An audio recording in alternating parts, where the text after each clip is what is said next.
सबसे पहले देवाधिदेव महादेव गुरु के चरण में कोटि कोटि प्रणाम। हमार प्रणाम स्वीकार करें, स्वीकार करें। माँ गौरी गणेश के चरण में कोटि कोटि प्रणाम बा, हमार प्रणाम स्वीकार करें। साहब हरेंद्र नीलम दीदी के चरण में कोटि कोटि प्रणाम बा, हमार प्रणाम स्वीकार करें। धरती पर बैठल धरती मैया के चरण में कोटि कोटि प्रणाम कर देनी, हमार प्रणाम स्वीकार करें। यूट्यूब के माध्यम से जितना हमारे गुरु भाई बहना देखेला चैनल के सबके चरण में हम कोटि कोटि प्रणाम करते नहीं, हमार प्रणाम स्वीकार करें। देखी भैया चैनल के लाइक करी, शेयर करी, सब्सक्राइब करी, कमेंट कर मत भूलब। कमेंट में जरूर लिखम हर हर महादेव। चैनल के आगे बढ़ाई भैया, वीडियो के आगे बढ़ाई। देखी एगो बहुत सुंदर भजन लेके आयल बनी रहो सभी के बीच में। अरे बरसाले रे में झिम बदरिया चुनरिया मोरा भिजिए गइले हो राम। बरसाले रे में झिम बदरिया चुनरिया मोरा भिजिए गइले हो राम। आ पियवा मोरा हिया के कठोर के मरियो नाही हो लाले हो राम। हम पियवा मोरा हृदय के कठोर के मरियो नाही हो लाले हो राम।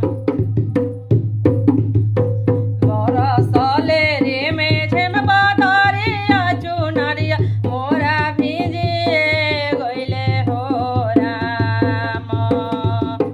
बरसाले रे में झिम बदरिया चुनरिया मोरा भिजिए गइले हो राम।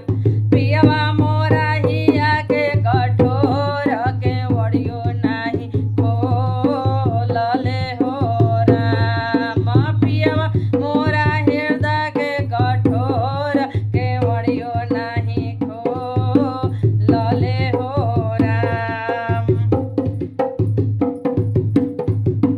बनी जइबो बन के कोयलिया बनवे में हम रहिए जइबो हो राम। बनी जइबो बन के कोयलिया बनवे में हम रहिए जइबो हो राम।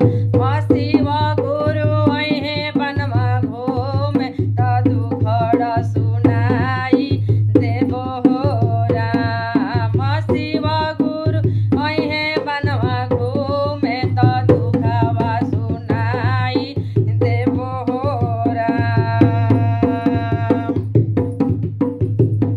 बरसाले रे में झिम बदरिया चुनरिया मोरा भिजिए गइले हो राम। बरसाले रे में झिम बदरिया चुनरिया मोरा भिजिए गइले हो राम।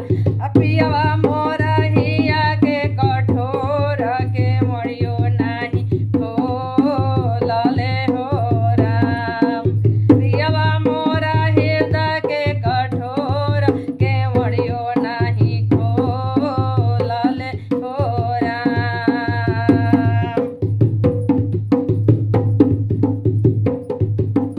अरे बनी जइबो जल के मछड़िया जलवे के बीचे रहिए जइबो हो राम। बनी जइबो जल के मछड़िया जलवे के बीचे रहिए जइबो हो राम। शिव गुरु अइहे नहाए त दुखड़ा सुनाई देबो हो राम।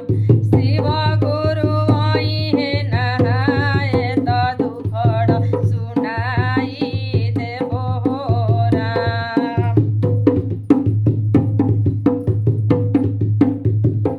बरसाले रे में झिम बदरिया चुनरिया मोरा भिजिए गइले हो राम।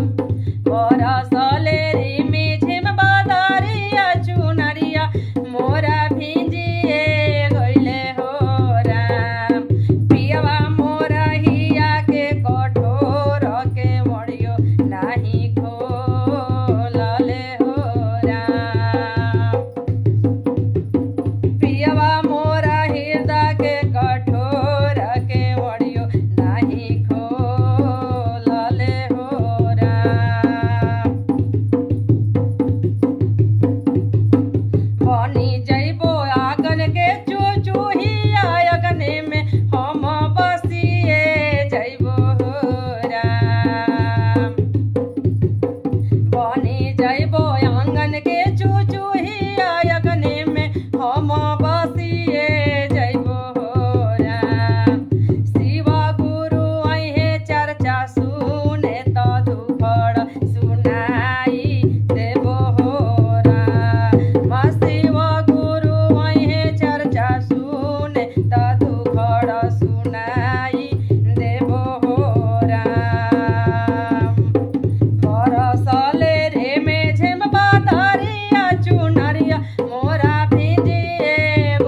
से बोलो सच्चे दरबार की जय। हर हर महादेव।